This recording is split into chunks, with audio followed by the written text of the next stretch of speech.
everybody, happy Sunday. I hope that wherever you are and whatever you are doing, you are safe, you are well, and you are with someone you care about who also cares for you.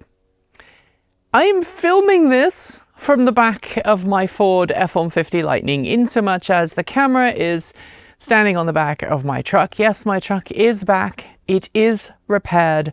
It was a full month and a day from me dropping it off to me getting it back, and thanks go out to Ford for helping send the right messages to the repair centre and to the insurance company to ensure that my truck was in fact repaired rather than written off, because that's what was going to happen.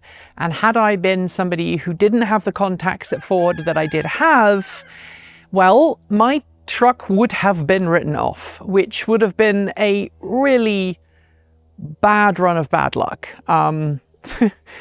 It's been a crappy year for me personally this year. My mother-in-law passed away about 6 weeks ago. We had the truck and the attempted write-off, and then this week the large firm that my wife works for had a round of layoffs that included her. You know, the whole corporate restructuring thing that so many companies do. Anyway, more on that later in the video. But first, thank you for all of your kind comments to last week's Sunday Musing. I know I spoke in that video as if my truck had been written off because I filmed it before I got the good news last Friday that the truck had been saved. But that does influence today's Sunday Musing, which is, do you think that insurance companies and repair centres are willingly writing off repairable, serviceable vehicles because of some weird thing going on behind the scenes? Now, if you've watched many YouTube EV content creators, you might have encountered Simon from Trucked Up EVs. He had an F-150 Lightning that was written off in BC, British Columbia, in Canada. And he had his vehicle written off because he had deviated off the road into a ditch, and the insurance company had said, yep, we're not touching it. There might be damage to the battery. Off you go. And there have been other stories over, the last 5 to 10 years of insurance companies taking one look at an EV that had been involved in a collision and going, nope, we're not touching it. It is a write-off. Now, BC in Canada is notorious for doing this. I read a post a couple of years ago about someone who had a very similar experience to Simon, but they were in I think it was a Hyundai Ioniq 5, and the insurance company had gone, no danger, Will Robinson, we're going to write the car off. But I have encountered people since I covered the truck write-off who've said, or the attempted truck write-off, who've said, yeah, I've had similar issues with companies trying to do exactly the same thing to me for my vehicle after what would normally seem to be a very small accident. And so my question to you is, have you had experience of that? Do you think there is some kind of ulterior motive from insurance companies to write vehicles off? Now, on the face of it, that's a pretty big allegation to be making. I suppose I'm asking the question rather than alleging, but if you think about it, insurance companies are all about risk aversion, right? They want to ensure that there's a low possibility that whatever it is they have done to a vehicle has then caused problems further down the line. And if a vehicle could potentially have any kind of fault, they want to be as far away from that vehicle as possible, and they would much rather write off a vehicle that they are not sure about its repairability status or future stability than they would repair it and then have a big court case or liability claim further down the road. Now, obviously, a lot of this in the EV space is driven by fear of battery fires, the fear that if there is a battery pack that has been damaged, if there's a cell short within the battery, your EV can become en fuego pretty darn quickly. That is the headline fear. Despite that, though, statistics don't back that fear up with cold hard facts. So if you look at the data, Internal combustion engine vehicles, ones powered by diesel or petrol, are far, far more likely to catch fire than an EV. EVs are inherently safer than internal combustion engine vehicles. The challenge is that a lot of insurance companies and a lot of repair centers don't appear to have the skills required to make smart decisions about a vehicle's repairability, and they also don't seem to have the will to want to do that. So think about an internal combustion engine car that has been involved in a collision, right? The fuel tank has ruptured, or there's maybe a fuel line leak. They can be repaired by a repair center because the internal combustion engine has been around for a really long time. People have been working on them for a really long time. And it's very easy to verify that I just put a new fuel line on. I have verified there's no leaks from either end. I verified there's no leaks in the middle, and we're good, and off we go. With an EV, it's much harder to visually verify that something is fixed. Like, you can't peer into the battery cells in a microscopic way that you might be able to just glance at a component in an engine bay and go, yep, that's fixed, it's good.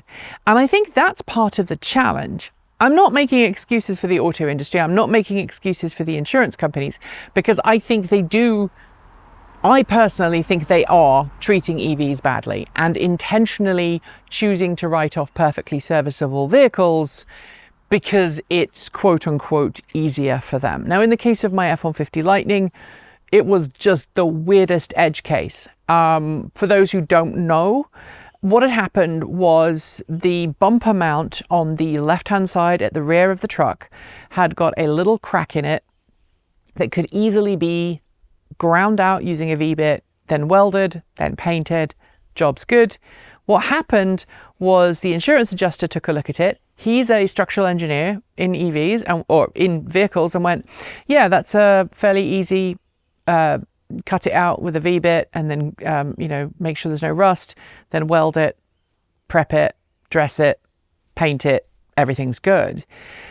The repair shop went, no, we want to replace this with a new part. We want to go to the parts catalog, order it, replace it, and then ship it out. And what happened was the repair place decided that what they were going to do was order the part, start removing the old part, and then discovered that the part didn't fit. They'd ordered the wrong part. The gas F-150 and the electric F-150 are subtly different in their frame design.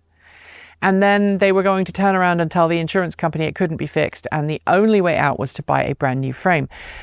Now, as I have already stated in another video that you haven't seen yet, that hopefully will go out on Monday, I think someone somewhere was on the make with that, and I don't think the motives were necessarily appropriate.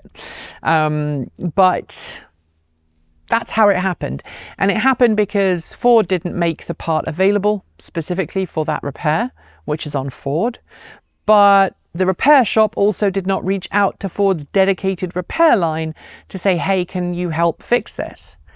And so there were multiple levels of failure and multiple people making the decision that, you know what, it's just easier to just pretend that this truck is a write-off and we're never going to fix it and we're just going to carry on and, everything will be fine. So I'm not sure, really, honestly, whether the insurance industry are in bed with the repair industry. It's worth noting that insurance providers and underwriters own repair facilities, or at least have a healthy financial relationship with them. So maybe there's some ulterior motive there. But I do think there is definitely electric vehicles are strange and dangerous and they might catch fire and blow us up. No, we're not going to touch them. That means that cars are written off. And I've experienced that personally in the past. When my second generation Toyota Prius plug-in hybrid, which I had converted to a plug-in hybrid myself, underwent thermal runaway in the battery pack, which was my fault. I'll admit that. I didn't have the proper setup and I caused it. But when the insurance adjuster came out to look at the vehicle, And I went to open the hatch and he said, what's all that black stuff in the back of the back of the trunk? And I went, oh, that's the inside of batteries. It's probably toxic. And he went, no, not going to touch that. Your car is written off. And that was a perfectly functional, serviceable vehicle that just had a battery pack that went bad. So I understand that there is that risk, and in some cases it can happen. But that's a bit like saying, I'm never going to ride a motorbike because I might come off it. Yes, you do come off motorbikes. You should ride with the expectation that you're going to come off. You should at-gat all the gear all the time. But that doesn't mean you shouldn't ride a motorcycle, because riding motorcycles are kind of fun, or is kind of fun. Sorry for my grammatical error there. Anyway, let me know your thoughts in the down below. I feel like I'm waffling, so I'm going to stop right now. But if you'd like to support this channel and keep this channel keeping on, you can join this amazing list of supporters scrolling by on either side right now. You can do so from $1.50 a month, either on our main YouTube channel or by going to patreon.com. You can also reach out and send us Ko-fi, or indeed you can send us an old-fashioned check by going to our website and sending a check in the mail to our PO box. You can also go to our swag store and buy some of our swag. Or you can just reach out to us and go, hey, how can I help? I also want to remind you that we do consulting. So if you want to buy an EV, we have a consulting service that allow you to figure out what you can do and how you can make your own journey towards a cleaner, greener, safer, smarter future. As I noted at the beginning of this video, my beloved did in fact lose her job this week. And while she is getting some severance or redundancy, depending on which side of the Atlantic you're on, things are going to be pretty tough here at Transport Evolved. And I want to be clear that her job paid for things like the mortgage and the electricity bill and all of the other stuff that allows us to keep the house running. And with her job gone, if we want to keep the house, Transport Evolved is going to need to have to step up to the plate and bring in some more income. So we need to increase our Patreon support by between $2,000 and $4,000 a month, which means that instead of just being able to pay Vi and Erin and all the bills that Transport Evolved gets, we'll also be able to pay me, which we haven't done in a really long time, and also allow me to put money towards the mortgage so I continue to have a house to live in, because I'd really like to not lose my house. So if you're able to help in that regard, please consider doing so. Thank you for being the positive change that we need to see in the world, and as always, keep evolving.